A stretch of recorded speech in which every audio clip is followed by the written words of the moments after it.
to politiko, veliko državno leta 96, ampak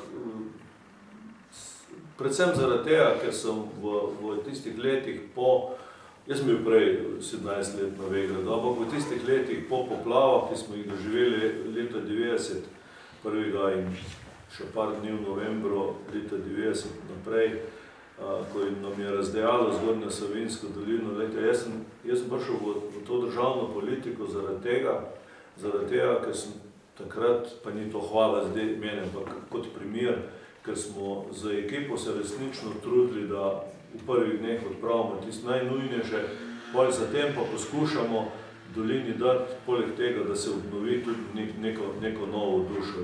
In to je to. To je tudi naloga županov.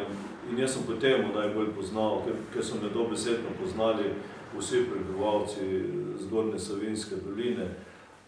Zdaj so seveda že naslednje generacije, ki me mogoče malo manj poznajo, ampak treba je delati za ljudmi, treba prisluhniti ljudem, treba je tudi jeti do ljudi, ne da sediš v svoji pisarni in čakaš. Jaz, ko sem bil na občini Mozirje, še prej neko župan, tudi prej, eno leto sem bil tudi predsednik izvršnega sveta celotne Zgornje Savinjske doline, ampak treba je bilo jeti med ljudi, nič ne pomaga, če nekdo pride z problemom, pa ga rešuješ za pisalno mizo v svoji pisarni.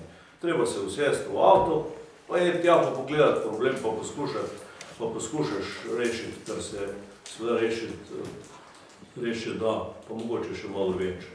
In to je to. To je popotnica za Majo, ko bo županja, da bo na ta način reševala. Jaz sem prepričan, da bo na ta način reševala probleme.